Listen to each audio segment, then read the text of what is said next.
Hola, ¿qué tal? Bienvenidos a mi canal, soy Ernesto Herrera Viñola, abogado, maestro en Derecho, doctorante en Ciencia Jurídica. En esta ocasión, debido a que la ultraizquierda en México le ha declarado la guerra al Estado de Derecho y a la Constitución, voy a exponer las contradicciones entre la teoría constitucional y la reforma al Poder Judicial. Al final del video comprenderemos por qué esta reforma al Poder Judicial destruye los cimientos de la democracia y del Estado de Derecho, convirtiendo a los derechos humanos reconocidos en la Constitución en meras palabras sin ningún efecto. Y bueno, pues, vamos allá. El federalismo, nacido en la Convención de Filadelfia de 1787, es una de las innovaciones políticas más exitosas en la historia moderna. Los constituyentes, después de sufrir la concentración del poder bajo la monarquía británica, comprendieron la necesidad de crear un sistema que distribuyera el poder de manera equitativa y efectiva. De este modo, evitaron los abusos que nacen de la centralización total del poder en una sola entidad. Al dividir el poder entre el gobierno central y los estados y entre las tres ramas del gobierno, legislativa, ejecutiva y judicial, aseguraron el equilibrio donde ninguna parte podría imponerse sobre las demás. Esta distribución constitucional del poder fue fundamental para el éxito del sistema federal de los Estados Unidos y su influencia en otros países, principalmente en México. ¿Por qué este sistema es tan efectivo? Porque establece controles y equilibrios que promueven la responsabilidad, previenen el abuso del poder y fomentan la cooperación entre los diferentes niveles de gobierno. La organización política basada en la separación de poderes fortalece la estabilidad institucional, algo que sigue siendo esencial para cualquier democracia moderna. Adoptar y perfeccionar esta estructura ha sido clave en el desarrollo de sistemas políticos que respetan la autonomía de las entidades federativas y aseguran que ningún poder, ya sea local o central, pueda dominar sobre todo el resto. En México, el federalismo tiene sus raíces en los sentimientos de la nación y en la Constitución de 1824. Fue José María Morelos y Pavón quien abogó por la distribución del poder entre distintos niveles de gobierno. Esta descentralización garantizó roles definidos y autónomos para el gobierno central y los regionales, promoviendo la autonomía de los hombres y de los pueblos, la soberanía popular, la división de poderes y la rendición de cuentas, pilares de una democracia efectiva.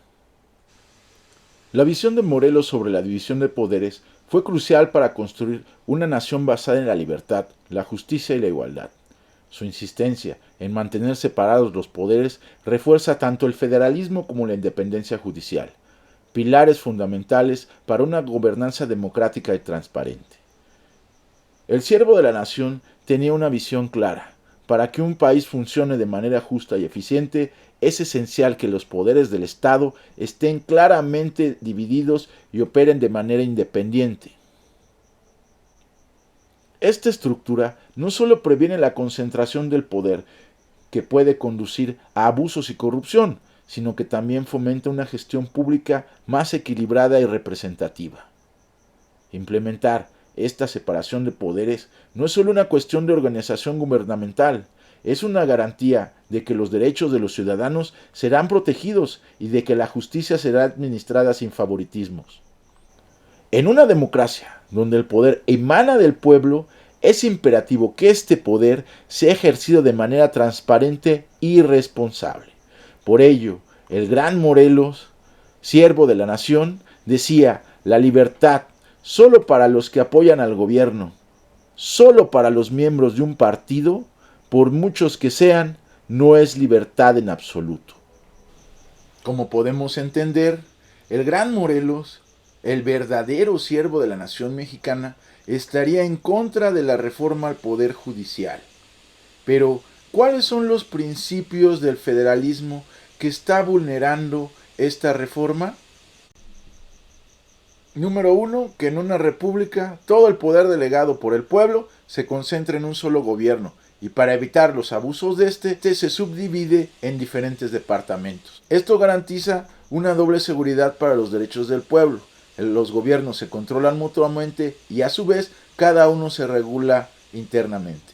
Y número dos, No solo es importante proteger al pueblo de los abusos de los gobernantes, sino también proteger a las minorías de las posibles injusticias cometidas por las mayorías.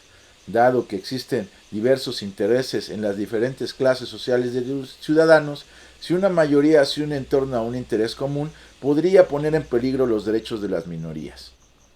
Las constituciones federales instituyen el poder soberano del pueblo mediante el establecimiento de dos poderes soberanos, el gobierno federal y el de los estados. Al gobierno federal se le conceden facultades expresas y los estados gozan de una competencia residual.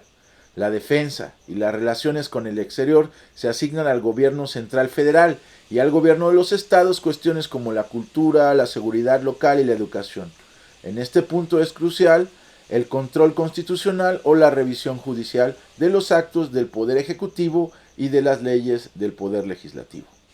La teoría federalista, al describir el papel de la Suprema Corte de Justicia en un Estado federal, refleja claramente las ideas de Montesquieu sobre la separación de poderes. Según esta visión del filósofo francés, mientras que el Poder Ejecutivo controla la fuerza militar y disfruta de los honores del gobierno, el legislativo maneja los recursos económicos y define los derechos y deberes de los ciudadanos, el Poder Judicial parece a primera vista el más débil.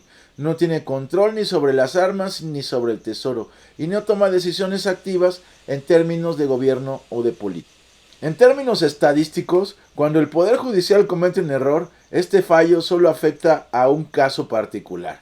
Sin embargo, si el Poder Legislativo se equivoca al promulgar una ley, puede violar derechos humanos a gran escala, ya que la norma afecta a toda la sociedad.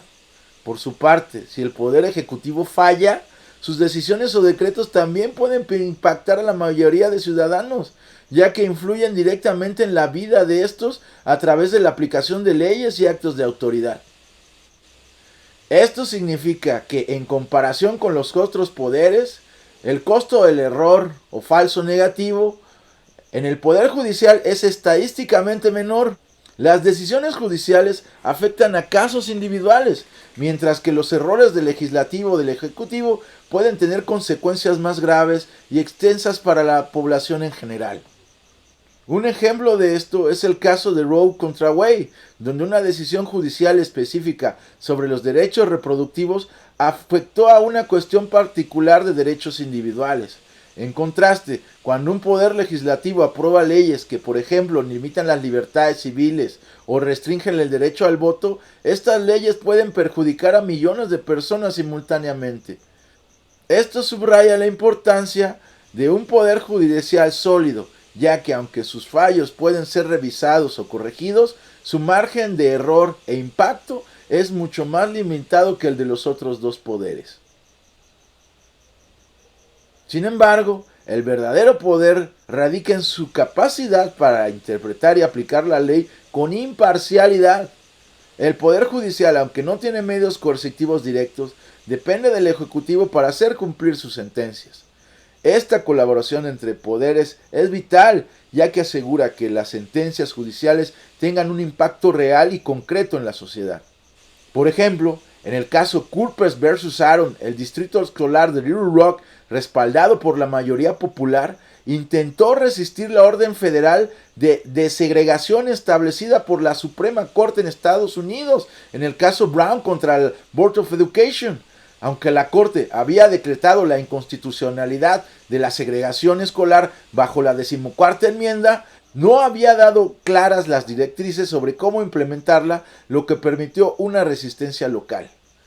El Consejo Escolar de Little Rock planteó una integración gradual en 1957, pero enfrentó la oposición del gobierno de Arkansas, quien movilizó a la Guardia Nacional para bloquear el ingreso de estudiantes afroamericanos a la escuela Central High. A pesar del respaldo popular de Faubus, la intervención del presidente Eisenhower, que envió tropas federales, y la posterior decisión de la Corte Suprema en el caso Cooper contra Aaron, dejó claro que ningún estado ni funcionario tenía la autoridad para ignorar las decisiones de la Corte Suprema.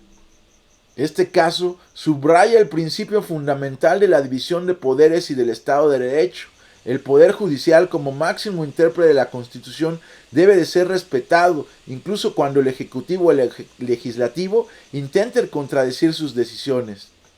Si los fallos judiciales se ignoran, el reconocimiento constitucional de los derechos, incluso los derechos civiles, se convierte en una mera formalidad sin valor real. Esto reafirma la importancia de un poder judicial autónomo en un sistema de pesos y contrapesos, base de la democracia, el federalismo y la protección efectiva de los derechos humanos. Finalmente, para terminar este episodio, podemos entender que los razonamientos jurídico-políticos, así como los ejemplos históricos presentados, demuestran irrefutablemente que, aunque aparentemente el poder judicial es el más débil de los tres, puede tener un impacto profundo en la configuración de un Estado democrático de derecho. Pero todo esto solo es posible cuando este poder trabaja de una forma independiente y en sinergia con los otros poderes, lo cual evidentemente no es posible si los jueces son electos de forma popular y por sorteo. Terminamos el episodio de hoy entendiendo que la independencia judicial es indispensable para mantener el equilibrio necesario para que pueda existir una justicia efectiva y expedita. Nos vemos en el próximo episodio. ¡Que viva México libre!